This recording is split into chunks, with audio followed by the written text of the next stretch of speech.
beginning of the budget is the crux of the budget. In the first line, he is saying there is neither hope nor healing in this budget. कि ना इसमें दवा है ना इसमें उम्मीद है.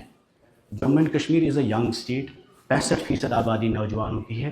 सारी बजट एनालिसिस डी कोड आप करें, there is not even one mention of the youth of Jammu and Kashmir. 65% of the population, which is the challenge and also the opportunity of the Jammu and Kashmir state. Irrespective of our ideologies, BJP के, Congress के, National Conference के, we are a divided state.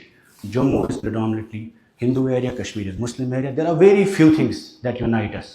But इस session में बैठ के इतना लगता है कि कहीं ना कहीं डेवलपमेंट पे और बजट पे इश्यूज पर we are together. There is consensus where we are diverse, divided, but कुछ इश्यूज पर हम एक साथ हैं. वो डेवलपमेंट की बात है. कई लोगों ने बजट का क्रेडिट लिया, बीजेपी में कहा ये हमारा नज़रिया है, और कई लोगों ने नेशनल कॉन्फ्रेंस की जब उमर साहब की तारीफें भी की, लेकिन साथ ही साथ जस्टिस मसूदी साहब ने एक लिस्ट गिनाई कि बजट में क्या क्या चीज़ नहीं है. तो सलमान साहब ने भी काफ़ी डिटेल में कहा क्या क्या चीज़ होनी चाहिए. हम ये समझते हैं इनके कॉन्स्ट्रेंट बहुत बड़े हैं, लेकिन क्योंकि आपकी लोगों की पार्टिसिपेशन के बाद एक मुद्दत के बाद बजट बनी है, और आपकी दस्तखत के बिना, पार्टिसिपेशन के बिना, आपकी इन्वॉल्वमेंट के बिना ये बजट नहीं बना है. तो इसमें सबसे बड़ा कंसर्न जो नौजवान आप भूल गए हैं, 65% आबादी, 6 लाख लोगों ने एप्लीकेशन फॉर्म 1500 पुलिस पोस्ट के लिए. सर स्कैम्स पे स्कैम्स बार बार हुए. There is not even one mention कि एम्प्लॉयमेंट गारंटीज एक्ट जो आपने बोला 3 महीने में हम देंगे, उसका जिक्र नहीं है. आप राठौर साहब फाइनेंस मिनिस्टर से, उमर साहब चीफ मिनिस्टर थे, they made a scheme YSL youth startup, सबसे बड़ा बेहतरीन स्टार्टअप प्रोग्राम था. या शेर कश्मीर एम्प्लॉयमेंट गारंटीज आपका एक प्रोग्राम EDI में चलता था, या सीड डेवलपमेंट फंड आपका EDI में चलता है. उस स्कीम को आपने अपनी हुकूमत में ही वाइंड अप किया, बिना ये कहे इस एंटायर बजट में दैट अगर आप रोज़गार नहीं दे सकते, नौकरी नहीं दे सकते, बट स्टार्टअप का सपोर्ट तो दे सकते हैं, हैंड होल्डिंग जिसे कहते हैं. आपने कहा मिशन यूथ में हम रेवोल्यूशन करेंगे. मिशन यूथ में आप सर्वे कर रहे हैं, रोज़गार नहीं दे रहे हैं. इतना ही चलिए, डेली वेजर्स 1 लाख है, आप उनके साथ नाइंसाफ़ी कर रहे हैं, उनको आप भूल गए. इलेक्शन मैनिफेस्टो में आपने बहुत वादे किए, उसके साथ साथ लेकिन सर सबसे इंपॉर्टेंट चीज़, कुठवा की बात हो, सोपोर की बात हो, किलिंग्स हुई है, we can not absolve ourselves कि हमारे हाथ में लॉ एंड ऑर्डर की बात नहीं. क्योंकि जब आप गाँव में जाते हैं, घर में जाते हैं, वोट मांगते हैं, उस वक्त उनको हम ये नहीं बोलते हैं कि हमारे इख्तियार में क्या है क्या नहीं है. हम कहते हैं हम आपके साथ इंसाफ करेंगे. Since this is the question of justice, आपके मैनिफेस्टो में ट्रूथ एंड रिकन्सिलिएशन कमीशन की बात हुई. अगर वो नहीं है आपके इख्तियार में, least this house can do is to establish and set up the human rights commission in Jammu and Kashmir once again, so that the law and order अगर आपके कंट्रोल में नहीं है, ह्यूमन राइट्स वायलेशन जहां पे भी हो, वो कुठवा में हो या कश्मीर में हो, आप वहां पर कम से कम एक रिपोर्ट मांग के इस हाउस को ये बता सकते हैं कि गलती हो रही. There is not even one mention of human rights commission की establishment, truth and reconciliation commission की एस्टैब्लिशमेंट. जॉब्स, रोजगार की तो बात ही नहीं है सर. मेन मुद्दा जो इस वक्त भी बेरोजगारी का ही मैं कहूँगा कि जिस पे हम सब लोगों ने घर घर कोशिश की, और जो जम्मू कश्मीर हिंदू मुस्लिम इर्रेस्पेक्टिव पीर पंचाल चिनाब हर जगह मुद्दा है कि नौजवान के लिए इस बजट में है क्या आखिर.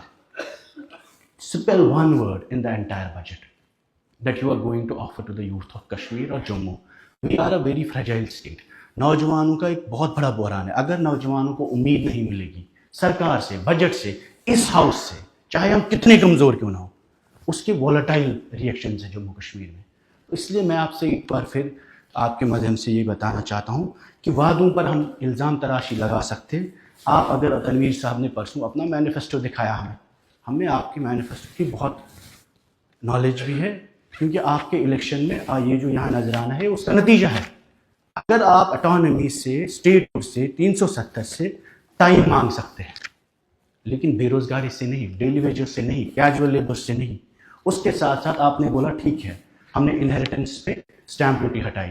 उससे पहले महबूबा जी की गवर्नमेंट में वुमेन्स पे स्टैम्प ड्यूटी नहीं थी, वो आप वापस कर सकते थे. और इन चीज़ों के लिए तो स्टेटहुड की ज़रूरत नहीं है. आज टूरिज्म की सबसे ज़्यादा बात हुई. Tourism is not the entirely backbone of the economy. Horticulture है, एग्रीकल्चर है. आप चेक करिए इस वक्त भी टूरिज्म, जब आप footfall, we are a fragile ecology sir. जब बहुत टूरिज्म बढ़ेगा उससे जम्मू कश्मीर में तबाही होगी, जो आज गुलमर्ग में हुआ. आपने बोला हमारी नॉलेज नहीं है, ऐसा कैसे हो सकता है. کلنگ ہوتی ہے ہماری نالج میں نہیں ہے, ہاؤس کی طاقت میں نہیں ہے, ایونٹ ہوتا ہے آپ کو پتہ نہیں ہوتا ہے, اور یہ بہرہ روی ہم کلچرل ایگریشنس کی باتیں کرتے ہیں. نہ یہ ہندو سنسکرتی میں ہے, نہ یہ مسلمانوں کی پرمپرا میں ہے, نہ یہ اسلام کی اجازت دیتا ہے, نہ یہ جب سشما سوراج جی کمیونیکیشن منسٹر تھی, شی بینڈ فیشن ٹی وی. جب RSS کے لوگ ویلنٹائنس ڈے ہوتا ہے وہ پورے ملک میں اس وقت ریسٹرکشنز لگاتے ہیں. تو جو چیز ہمارے سینٹیمنٹس کے خلاف ہے, if we cannot improve much, we have to preserve. This entire election in Jammu and Kashmir has been about preservation. تو میرے آپ سے سر مجھے یہ بتانا ہے کہ جو مین آپ نے کہا تعلیم مفت کریں گے ہم ہائر ایجوکیشن میں, اس میں آپ بول رہے ہیں پرائیویٹ یونیورسٹیز کو لائیں گے, اس سے تعلیم مہنگی ہو جائے گی. پبلک, آپ نے لا یونیورسٹی کی بات کی, 4 لا کالجز آپ کے چل رہے ہیں. اگر آپ اسکالرشپس وہاں دیتے شاید بچے زیادہ پڑھتے. 50 کروڑ روپے پہ کوئی یونیورسٹی نہیں بنتی ہے, بلڈنگ بن سکتی ہے, ملازم نہیں لگ سکتے وہاں پہ, ریسرچ نہیں ہو سکتی, ڈیولپمنٹ نہیں ہو سکتی.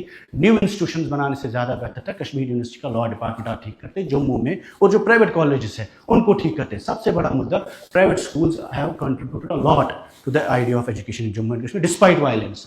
You should take this government to make private schools as a stakeholders in the whole progress. اگر آپ ان کو ریگولیٹ کرتے, بچوں کو, غریب بچوں کو اسکالرشپس دیتے, شاید وہ بھی تعلیم پڑھتے, اور ان اسکولس کو کمپٹیشن نہیں, تالے نہیں, قبضے نہیں, سختی نہیں لگاتے, بلکہ ان کو کہتے کہ ہم آپ کو انفراسٹرکچر دیں گے. باہر کے لوگوں کو آپ انفراسٹرکچر لیز پہ زمین دیتے ہیں, لیکن اپنے لوگوں کو اسٹارٹ اپ کرنے کے لیے اس بجٹ سر میں آپ کو ایک بار پھر جو مین آپ کے اسٹارٹ اپ پروگرامس ہے وہ مسنگ ہے. نوجوان کے لیے روزگار مسنگ ہے, اور اسکول ایجوکیشن کو make them as stakeholders, give them land, give them loan, support جیسے انڈسٹریز کو ملتی ہے, باہر کے کرکٹرز کو مل سکتی ہے, اپنے لوگوں کو مل سکتی ہے. شکریہ.